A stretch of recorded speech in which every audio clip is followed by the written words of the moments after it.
chers téléspectateurs ou YouTube spectateurs, je ne sais pas trop comment vous appelez. Je suis Petrocor du Cri du Troll et je suis aujourd'hui avec un Flavius particulièrement rieur qui va nous présenter un livre, je crois deviner, au vu de la police d'écriture, ça vient d'un pays où il fait soleil. Alors effectivement, c'est un pays où il fait soleil. Il s'agit donc d'un livre qui s'appelle La Bibliomule de Cordoue. Alors, la Bibliomule de Cordoue, ça prend place dans l'Espagne médiévale, l'Espagne sous domination islamique.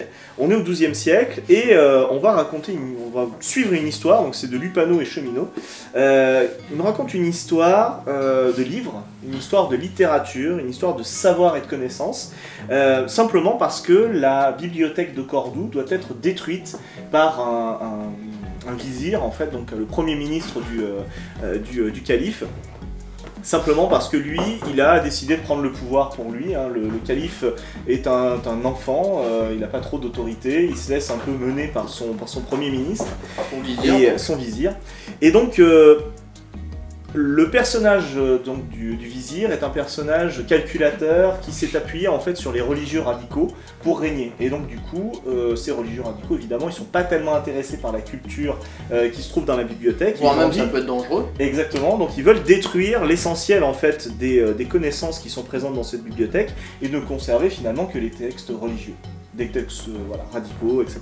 Donc tout le savoir finalement de cette bibliothèque, qui est une des principales bibliothèques du monde à l'époque, la plus grande étant à Bagdad, donc doivent être brûlés. Et on va suivre en fait des personnages qui vont essayer de sauver un petit peu cette bibliothèque. Donc on est sur une œuvre de culture qui nous parle de culture, donc je suppose qu'il y a une sorte de sous-texte. Complètement, en fait, le sous-texte évidemment c'est faire un parallèle avec la situation actuelle de l'islam qui est, vous le savez sans doute, légèrement déchirée par des courants un tout petit peu radicaux et un tout petit peu obscurantistes. À quelques-uns. Donc voilà, donc en fait évidemment que cette œuvre est totalement pour faire un parallèle avec la situation actuelle, justement pour souligner le fait que le monde musulman a été à son époque de gloire finalement un puits de culture, de science, c'était la pointe avancée de la culture justement en Occident. Ce qui est très intéressant justement dans cette bande dessinée, c'est qu'il y a tout un moment en fait où les protagonistes vont parler de ce qui se passe dans le nord, donc c'est-à-dire vers la Gaule, vers la France actuelle, à leur époque. Et ils décrivent ça comme un lieu en fait peuplé, donc les royaumes chrétiens, qu'ils soient d'Espagne ou même donc francs, comme des lieux en fait de gens un petit peu bourrins et pas tellement ouverts sur la culture. Et donc c'est hyper intéressant justement d'avoir ce contrepoint qui est réel pour le coup, puisque l'Europe du XIIe siècle est pas franchement le lieu de l'avancée scientifique du monde. Sur l'avancée militaire, ils étaient pas mal par contre. Militaire, on n'est pas mauvais, faut le dire, l'époque de la féodalité ça va quoi, ça se passe bien. Ouais. Voilà, on est en pleine période de croisade, etc. Donc, en fait, la Bibliomule axe vraiment son propos sur l'aspect brillant de la civilisation islamique et cependant montre également comment cet univers islamique est également traversé en fait de tendances et de volonté de retour en quelque sorte à une forme d'obscurantisme. Oui, parce que d'un côté il y a quand même des gens donc, qui veulent brûler des bibliothèques, ouais. Et de l'autre, enfin on sait que par exemple les écrits d'Aristote justement avaient circulé beaucoup dans le monde musulman et tout, etc. Donc tout il y a vraiment ces deux aspects qui s'affrontent. Complètement, alors je vais pas me lancer là-dedans parce que c'est assez compliqué en fait. Vous avez plusieurs courants en fait dans l'islam. Tous les courants effectivement n'ont pas la même façon de percevoir les écrits autres que les écrits coraniques, les hadiths du prophète, la sunna en général. En fait, ce sont des sortes de forces qui s'affrontent. Cette civilisation musulmane, c'est intéressant de voir effectivement son côté pluriel. C'est pas juste dans le temps ils étaient gentils, ils faisaient de la science, ils étaient éclairés, et aujourd'hui c'est des fous fanatiques qui sont méchants. Oui, mais comme le catholicisme et tout, enfin c'est. Voilà, en fait c'est traversé effectivement de courants qui sont plus ou moins radicaux. En fait, aujourd'hui dans l'islam moderne, vous avez évidemment des courants qui sont tout à fait progressistes, mais on va dire qu'ils font un tout petit peu moins parler d'eux que les courants radicaux dont vous entendez parler à chaque info, parce que terrorisme, machin. Et dans la Bibliomule, effectivement, on est à une époque de croisement justement de ces influences. Entre d'un côté ceux qui sont les tenants effectivement de la culture, de la science, du progrès, etc. Et de l'autre côté les tenants de la tradition. Alors c'est assez marrant parce que les tenants de la tradition, je sais pas si je vais les retrouver assez rapidement, mais il les a représentés avec des têtes quand même assez... tout de suite vous comprenez que c'est... Oui, c'est voilà, pour bien appuyer le trait, quoi. Voilà, c'est pas les couteaux les plus affûtés du tiroir, hein, j'aime bien cette expression. Ça dépend dans quel domaine. Et donc voilà, donc, alors après c'est hyper intéressant parce qu'aussi on voit tout le contexte politique dans lequel se construit cette histoire. C'est-à-dire que vous avez des califes qui sont hyper portés sur la culture, hyper ouverts, etc. Mais en fait, on se rend compte que dans leur relation de couple, c'est un peu des connards, etc. Donc on comprend aussi pour quelles raisons est-ce que la situation finit par dégénérer, et pour quelles raisons est-ce que d'autres, finalement, vont se rattacher à la religion, etc. Donc voilà, donc c'est beaucoup plus complexe que ça en a l'air, c'est pas binaire, et vraiment, vraiment, c'est cool. Je veux dire, le personnage principal, un des personnages principaux, parce qu'il y en a trois, que vous avez Tarid, donc qui est celui qui s'occupe de la bibliothèque, qui vient en fait du Nord. Lui, c'est un esclave à l'origine qui va être attaché à la bibliothèque de Cordoue et qui va la faire vivre. Et vraiment, voilà, c'est le passionné de culture. Il est aidé par Lumna, qui est une esclave scribe, donc une femme en monde musulman, qui a quand même une tâche importante, puisque effectivement elle est ouverte à la culture, puisqu'elle récopie les œuvres. Et Marwan, qui est un personnage, alors c'est Aladdin, j'ai envie de dire, par certains côtés, quoi. C'est un petit voleur, il est un peu nulos, et en même temps il est attachant, c'est-à-dire que c'est un ancien qui a été l'élève de Tarid, il travaillait dans la bibliothèque et tout, et puis en fait il a piqué un bouquin, il a fait de la magouille et tout. Et là il revient, parce qu'il a décidé de se ranger, il vient rendre le livre qu'il avait volé.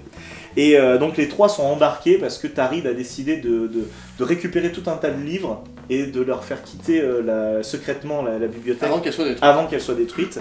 Et arrive Marwan là-dedans, et Marwan en fait il arrive avec sa mule, il comprend pas ce qui se passe, il tombe sur les autres en train d'essayer de piller la bibliothèque, il essaye de les arrêter parce qu'il se dit ouais, je veux me ranger et tout, et en fait les autres vont utiliser sa mule, qui est juste la pire carne que la Terre ait pu porter, et en fait voilà, vous avez une espèce d'épopée de trois pauvres personnages. C'est l'épopée de la loose, quoi. Ah mais c'est l'épopée de la loose de A jusqu'à Z, je veux dire la mule elle arrête pas d'essayer de bouffer un bouquin, alors vous aurez la révélation de pourquoi. Voilà, vous l'avez sur la couverture, et franchement ça crevait de rire.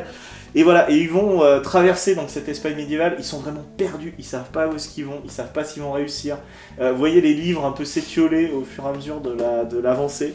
Et à la fois, donc c'est un récit qui vous invite à réfléchir, à penser la culture, à penser l'histoire. C'est quand même bien documenté, hein, je veux dire, vous avez vraiment, au tout début de la bande dessinée, vous avez un cadrage géographique qui est loin d'être dégueulasse, qui vous rappelle effectivement les différents califes, un petit peu de chronologie, un peu de géographie, où on se trouve. Là, c'est Limoges, là, regardez. Ouais, un peu plus haut. Non, si c'est là. Non, c'est avec mon oncle parce que je me suis pas coupé il y a longtemps. C'est ça.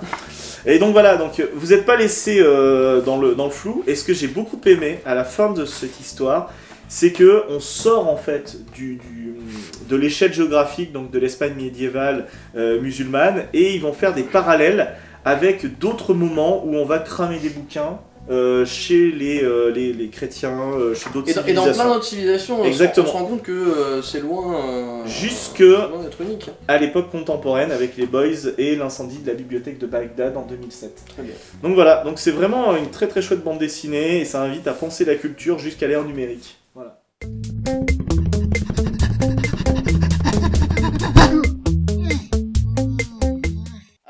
Verdict, mon petit Flavius, bon, je crois deviner que tu as aimé ce livre, donc voilà, en 3 mots, voire même un peu plus te connaissant, pourquoi conseiller ce livre ?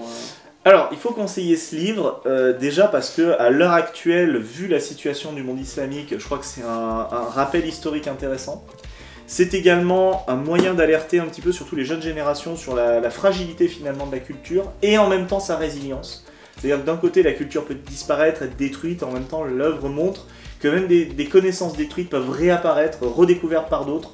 Donc la connaissance est quelque chose quand même de résistant, même face à la connerie de certains. Au-delà de ça, c'est une histoire qui est vraiment sympathique à suivre. Vous avez des personnages plutôt truculents. Vraiment, moi j'ai adoré suivre les histoires de ces 3 gueules cassées de la vie qui ont chacun leur histoire bien propre, bien caractérisée. Et voilà, donc c'est frais, Ils sont reliés par la culture. Et ils sont reliés tous par la culture, voilà. C'est Même Marwan, qui est un peu en vrac et tout, il a quand même des fulgurances de temps en temps, et voilà. Donc tous les personnages sont attachants, à part les méchants évidemment, qui sont quand même très méchants. Et en même temps, ils sont très méchants, mais il y a du texte également pour expliquer, voilà. C'est pas juste des débiles, quoi. Voilà. Donc voilà, moi je vous recommande très très fortement de lire la Bibliomule de Cordoue, d'Alexandrie, je ne sais pas pourquoi, Bibliothèque d'Alexandrie, c'est peut-être le deuxième tome. Voilà. Donc la Bibliomule de Cordoue, c'est une super découverte. C'est Lupano, on avait l'habitude, on le connaît bien au Cri du Troll. Et donc n'ayez pas peur de tomber dans Lupano. Ouais, voilà, c'est la bonne blague. Chaque fois, donc, le dessinateur, je le connaissais pas, mais il a fait vraiment un boulot de ouf. Et il y a vraiment des passages, comme par exemple celui-ci, que j'ai trouvé génial. C'est-à-dire, vous avez des moments avec beaucoup de texte, beaucoup de choses à lire, et vous avez des moments de respiration. Et celui-ci, au moment de la prière, avec le soleil qui se couche, j'ai trouvé ça absolument fantastique. Très contemplatif, presque japonais dans l'esprit, voilà. Ouais, et ce qui est intéressant, c'est que ça va partir sur une scène de colère et tout. Enfin, je vous passe le truc, mais c'est super bien rendu. Et vraiment, voilà, c'est une super bande dessinée. Voilà. Donc la Bibliomule de Cordoue, hein, voilà, qui va vous apprendre à prononcer les mots, comme voilà. C'est une BD recommandée par les meilleurs orthophonistes. Ah, bah ça me fait plaisir, alors moi je vais l'apprendre. Donc voilà. Donc on se dit au revoir les petits trolls, à très bientôt pour une autre œuvre, voilà, on verra bien laquelle. On choisira. Au revoir Flavius, content. Au revoir. On ne sait pas désinfecter la main. Bah désolé.